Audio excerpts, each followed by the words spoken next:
Do ghosts exist? Yes would be the answer of many people across history and geography. Nearly universal in human experience are reports of people seeing, hearing, or perceiving in some other way disembodied, ghostly beings that seem to act in mysterious and frightening ways. In our scientific times, many of us may tend to dismiss the whole idea of ghosts as unscientific folk fantasy. However, several eminent scientists have taken ghosts quite seriously. Prominent among ghost-believing scientists was the English natural scientist Alfred Wallace, the co-founder of the theory of evolution, and reputed American psychologist William James. For those open-minded and adventurous enough to explore non-materialist worldviews, Vedic wisdom offers a systematic explanatory framework for understanding the existence of ghosts.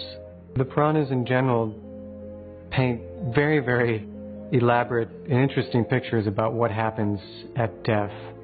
And because there's so many different types of karmas, people are performing so many different types of actions, the post-mortem life or after-death life is very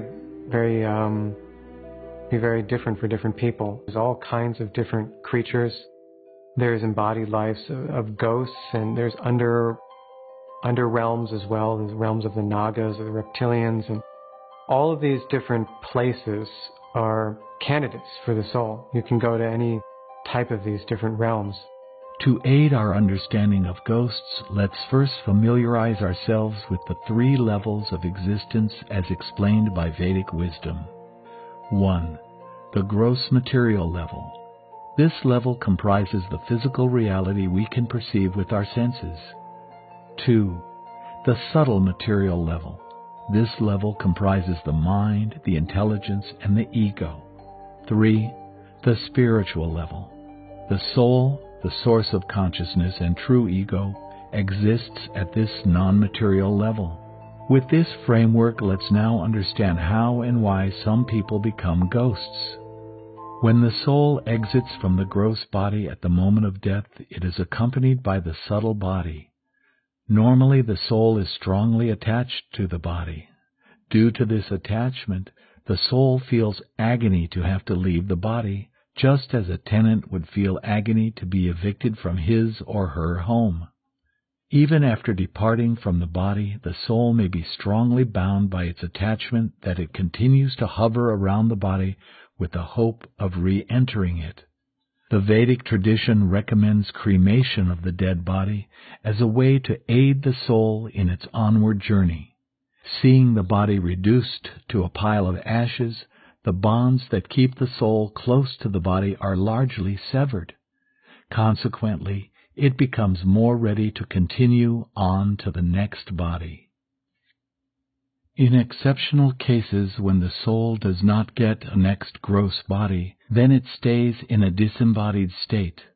Souls living this disembodied existence are called ghosts. Of course, ghosts are not entirely disembodied.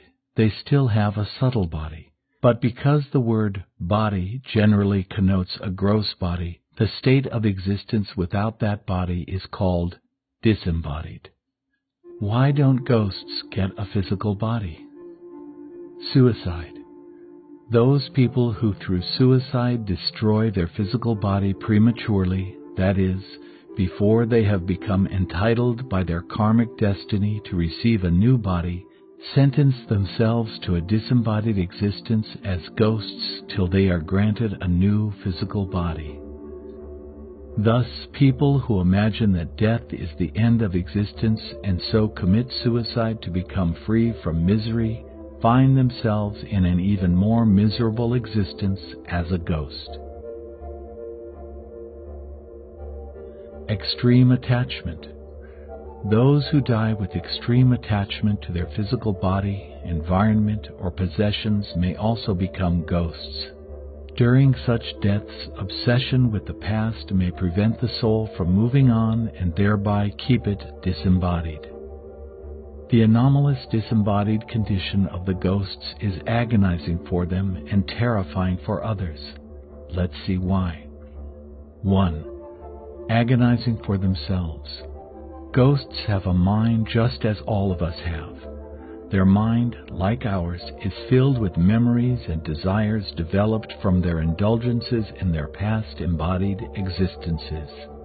But they, unlike us, have no gross body with which to fulfill these desires. 2. Terrifying for others. Many people are terrified of ghosts because they find the whole concept of ghosts incomprehensible and frighteningly, eerily incomprehensible. They start getting chills at the very thought of doors opening suddenly without anybody in the vicinity, or of strange noises coming from an area without any source evident nearby. Few things turn off prospective house buyers as much as the rumor, be it true or false, that the house is haunted. The Vedic texts explain that ghosts thrive in conditions of ignorance and illusion.